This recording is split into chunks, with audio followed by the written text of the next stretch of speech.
dan adalah alamat wali Allah itu min labdiha, melebihkan hak Allah Ta'ala dan berpaling daripada makhluk, melazimkan sunnah Rasulnya dengan sidq. Ni Tok Pulau Manis kata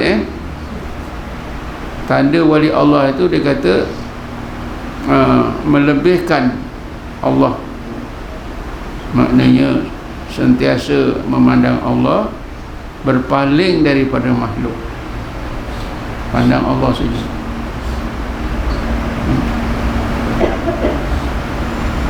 Dan melazimkan sunnah Rasulnya dengan sidqun,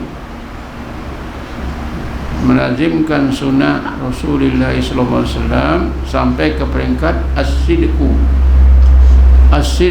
fi ittiba'i sunnah, benar dalam mengikut sunnah Rasul. Itulah wali Allah.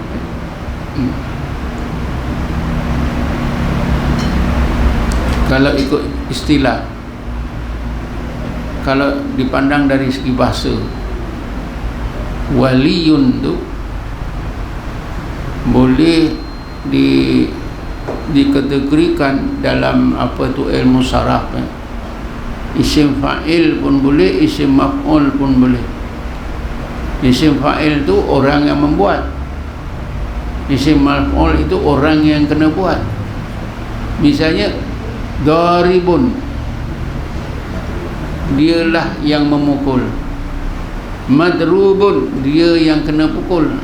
Yang madrub itu isim maf'ul, daribun itu isim fa'il. Jadi waliyun itu boleh kedua-duanya, bentuk isim fa'il pun boleh, bentuk isim maf'ul pun boleh.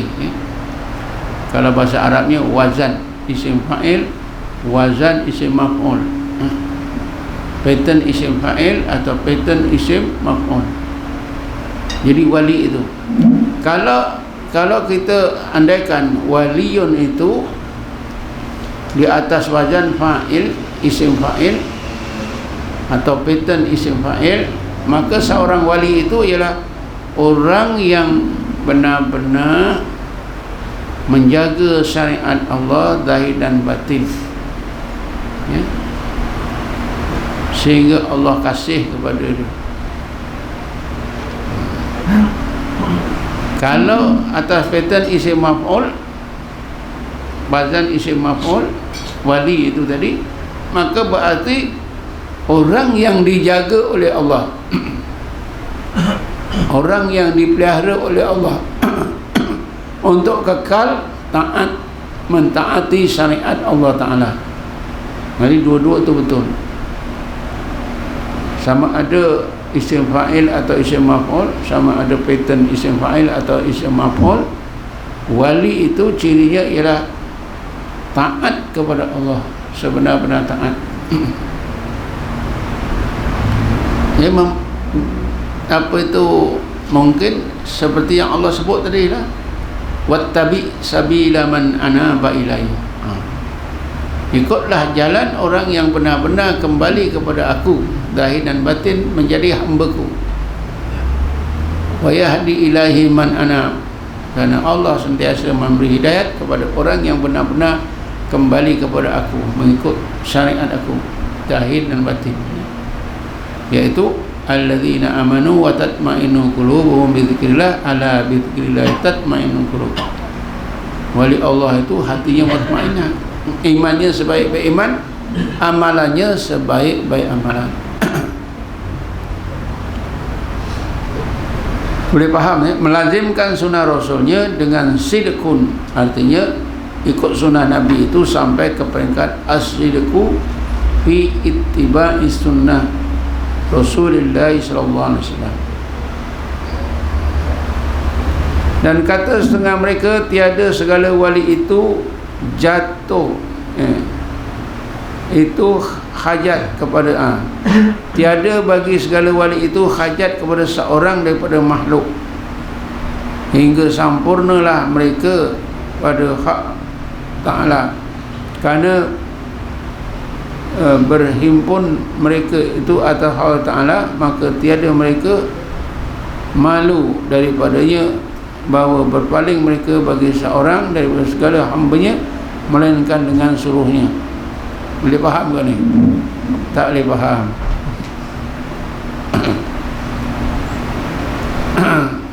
Dan kata setengah mereka, ini kata setengah orang sufi tiada bagi segala wali itu hajat kepada seseorang daripada makhluk. Wali Allah tu dia tak ada hajat pada seseorang makhluk, hingga sempurnalah mereka kepada Allah Ta'ala, semata-mata mandang Allah kerana berhimpunan mereka itu mereka atas hak Allah Ta'ala, maka mereka malu daripadanya, paling mereka bagi seseorang dari segala hambanya melainkan dengan suruhnya. Kenapa dia tak mandang makhluk? Dia malu pada Allah. Mandang makhluk ni dia malu pada Allah. Sebab itu dia tak mandang makhluk, kecuali apabila Allah sudah perintahkan. Bila Allah perintahkan, barulah dia mandang makhluk. Itu pun kerana dia taat kepada perintah Allah Subhanahu wa Ta'ala. Makna tabtil betul lah. Wadhkur isma rabbika wa tabattal ilahi tabtila. Wali Allah tu betul-betul tabtil kepada Allah, berpaling dari seluruh makhluk, mandang Allah semata-mata. Dan berkata setengah mereka, mana setengah orang sufi berkata, tiada kenal wali itu melainkan dengan nur yang ditaruhkan Allah dalam hatinya, yang mengiktikadkan akan dia. Dan barang siapa menyangka mengenal dia dari segala katanya dan segala perbuatannya, maka senya adalah ia tersalah, dan hanya senya dikenal segala wali itu dengan rahsia mereka dan akhwal mereka. Rahsia ini dengan sir bukan rahsia, ini diterjemahkan begitu dengan sir mereka dan akhwal mereka yang batin, maka senya tersembunyi mereka di dalam zahir. Di dalam zahirlah mereka dalam apa ni kita boleh faham maknanya wali Allah ni tak bolehlah dikenal menurut siapa tadi? Tiada dikenal wali itu melainkan dengan nur yang ditaruhkan Allah di dalam hatinya, yang mengiktikadkan akan dia. Jadi dikenal wali Allah itu melainkan dengan nur yang Allah taruhkan di dalam hatinya. Ini ada ayatnya Bismillahirrahmanirrahim. Awaman kana mayyitan fa akhyainahu wa ja'alna lahu nuran. Adakah orang yang hatinya mati lalu kami hidupkan hati itu? Sesudah kami hidupkan hati, kami jadikan dalam hati yang hidup itu nuran. Inilah. Jadi orang yang dihidupkan hati itu insya-Allah dia akan jadi wali satu masa nanti.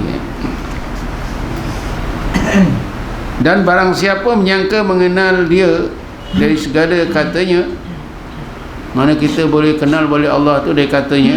Kalaulah kita mendakwa, aku kenal dia tu wali Allah daripada cakap-cakapnya dan perbuatannya dan segala perbuatannya, maka senya adalah ia tersalah. Tak betul. Hanya dikenal tu menerusi nur yang Allah lempahkan dalam hatinya. Itu saja. Cakap-cakapnya, perbuatannya kita tak boleh nak ukur, tak boleh nak jadikan panduan. Dan hanya saja dikenal segala wali itu dengan sir mereka, menerusi sir. Sir ini lubuk hati, tapi ni terjemah kepada rahsia ini tak tepat, sebab sir itu satu apa ni, tingkat dalam hati kita, iaitu tingkat yang terakhir, ya. Kan sabda apa Allah berfirman dalam hadis kursi, ya, banaitu fi jawfi bani adam qasran wa fi qasri sadran wa fi sadri qalban wa fi qalbi fuadan wa fi fuadi saqaban wa fi saqabi lubban wa fi lubbi sirran wa fi sirri ana. Jadi sir itu adalah tingkat yang terakhir daripada tingkat-tingkat hati kita. Hanya dikenal segala wali itu dengan sir mereka dan ahwal mereka yang batin. Semuanya itu tersembunyi. Sir seorang wali tersembunyi, ahwal qalbiyah pun tersembunyi, dia tak tahu. Macam mana tak tersembunyi, tuan-tuan? Katalah macam dia mengutamakan akhirat, kita tahu ke? Tak tahu.